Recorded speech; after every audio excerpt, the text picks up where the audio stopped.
Hey, what's going on, everyone? Jimmy Jam here. And listen, I want to just show you how I do a property evaluation, an assessment of a piece of property, and determine exactly what the value of that property should be based on my perception, my perspective, and my experience. And so, without further delay, we're going to dive into this.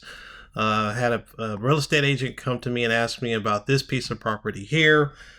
Said he had clients that are considering selling, and his clients came up with a number of $1.2 million for 26 acres, and it is 795 Parker's Creek in Bon Aqua. And Bon Aqua is in Dixon County. And so I have the property address here in the tax records. I'm going to go to Browse Map, and you can see the icon here on the map. And typically what I like to do is just draw a circle around the area in question. And let's see, that's 6 miles. Let's go, we'll do 1 mile around the area. And I go to my search function, and I want active, under contract, and closed within 6 months. And we'll hit search here, and we see that we have a piece of property here that's listed. It's 1,320 square foot for $375,900, and then we see a 1,300 square foot home that's sold for $231,000, and one 2,300 square foot home sold for $287,000. Just want to check this real quick just to see. That's 1 acre. It's 0.92 acres, and that's 1 acre.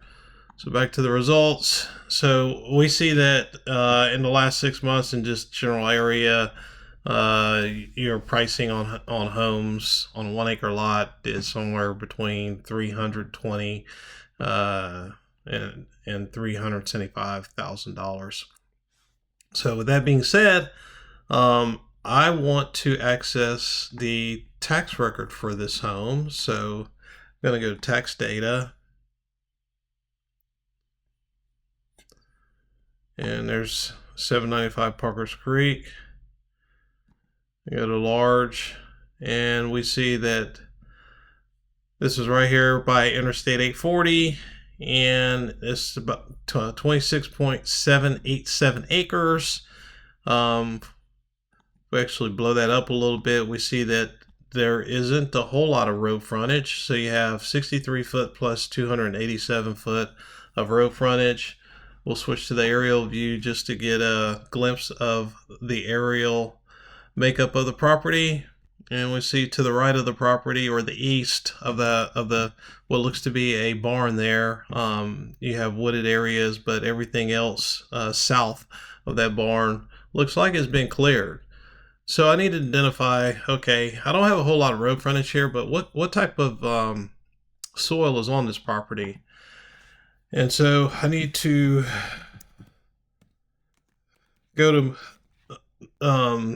acrevalue.com here, and I can use Web Soil Survey, which is free, or Acre Value. I have a subscription to Acre Value, and for this exercise, that's what I'm going to use. Get full report.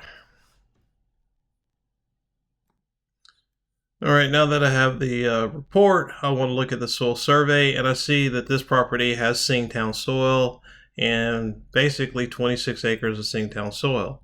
And so I want to go to my Tennessee Soil app, and I already have it pulled up.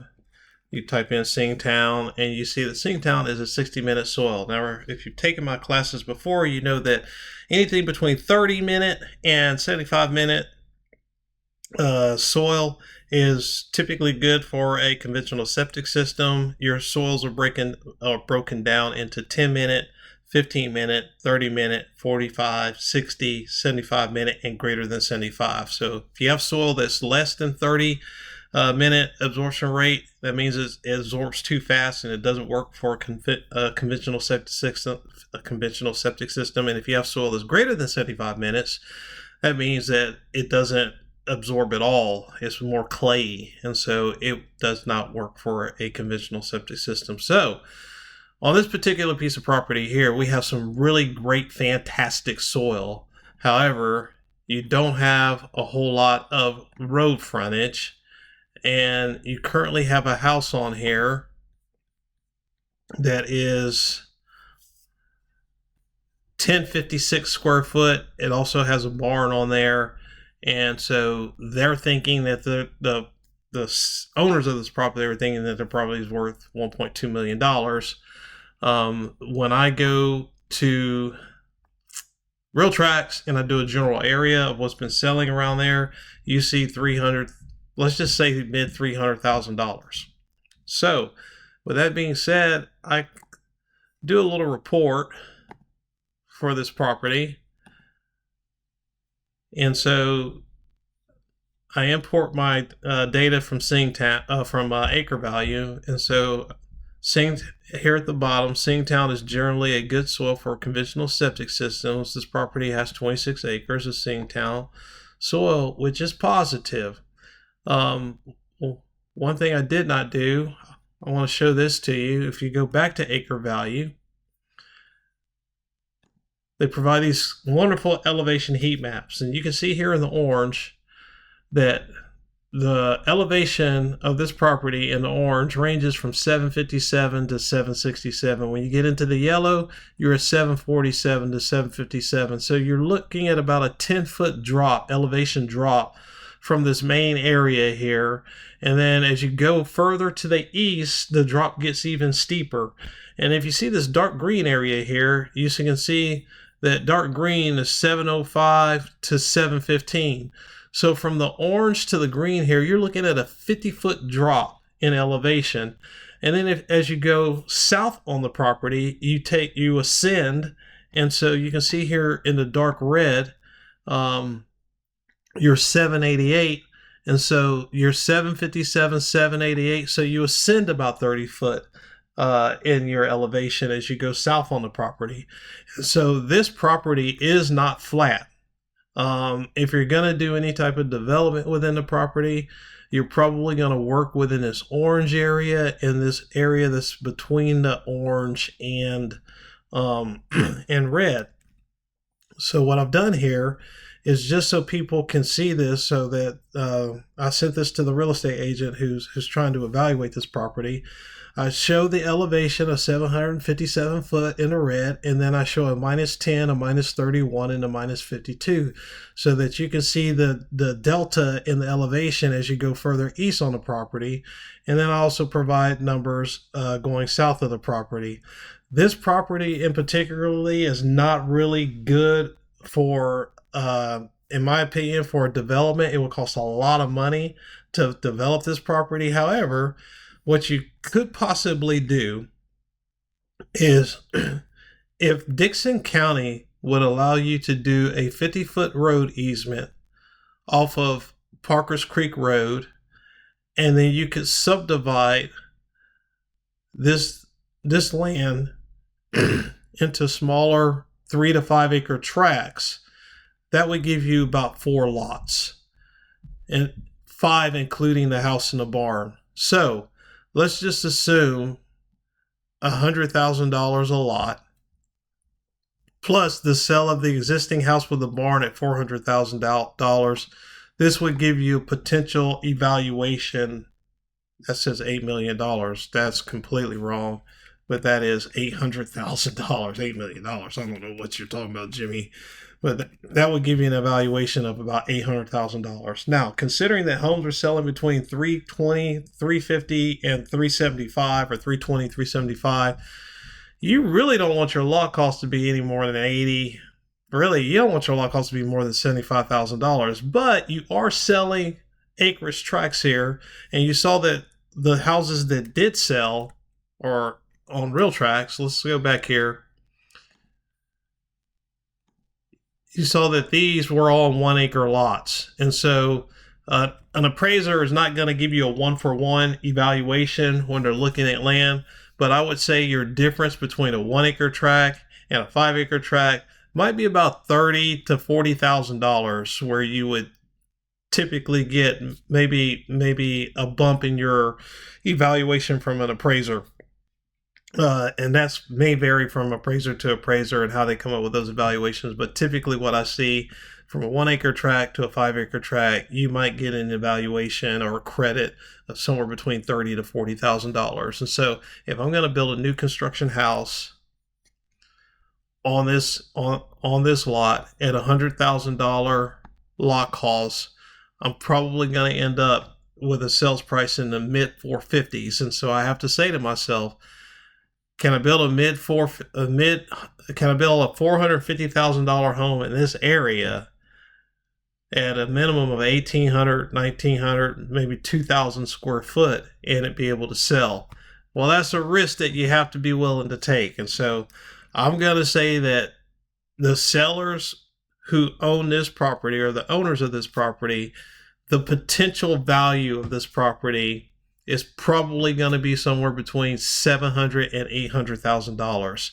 As a builder, I'd probably end up paying $700,000 for this property, and that's just me looking at it from a bird's eye view. Once I get to the property and evaluate things, my mind or my assessment may change. But without looking at the property and just looking at it on paper, I'm just going to say that this property, if Dickson County will allow you to do a 50-foot easement across the property so that you can break this up in tracts, you might be able to get $120,000 for each lot, and then you could sell the house with the barn for about $400,000. It will put you at about an $800,000 evaluation.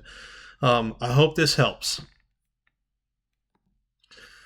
And there is one last thing that I want to share with you real quick. When you go to the Tennessee Soils app, just remember, we're going to pull up the calculator here because we know that 1 acre equals 43,560 square foot.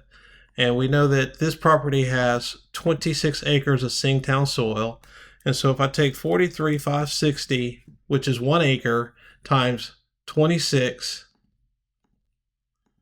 equals 1.1 million square feet of Singtown soil. Now, I know that you're probably going to lose about 40% of this because people want to have a backyard. You got to take into consideration your house footprint. So what I'm going to do is multiply this times 60% times 0.6. So that gives me 679 square foot of soil. Let's just assume soil scientist goes out and they're like, you're good, you're solid. This is a great piece of, you're a great piece of property. Let's say Dickson County will let you put in a road and you can build houses out here. Let's assume that the property is flat. So property's flat. You don't have a whole lot of road frontage, but Dickson County is like, hey, you can come in and develop this. Well, I got 679 square foot of soil. How many 4-bedroom homes can I build on 679,000 square foot of soil? Well, if I go to my soil app, let me get to it here. If I go to my soil app and I go to the soil calculator, you can see here that if I put in 250 bedrooms at 60-minute soil, which is about 15 acres, I need at least 660,000 square foot of soil to support 250 bedrooms. Well, TDEC is not going to let you build 250 bedrooms. However, you do have the ability to build multiple homes. And so in this particular case, you could do a step system. Step systems, you want to get at least 50 homes on a step system to ensure that you can cover the cost of the step system. So if I take 250 and just divide that by 4, so 250 homes divided by, or 250 bedrooms divided by 4, because we're going to do 4 bedrooms per home, that gives you 62 homes. So if I could do 62 homes on this property, it would be worth a septic system. It'd be worth bringing in a road. It'd be worth bringing in the water lines if I could do 62 homes. but that's assuming that this property is flat. I don't have to do a whole lot of fill, so on and so forth. But I just wanted to give you a general idea of how the soil calculator on the Tennessee Soils app works. And then if you ever need to contact a soil scientist in the state of Tennessee, we have those loaded up in here for you. And then if you ever get stuck on definition, if the soil scientist mentions a word or says something that you don't understand, we have some definitions in here that can help you out. I hope this video was very helpful, and we will talk to you next time. Y'all have a great and blessed week. Bye-bye.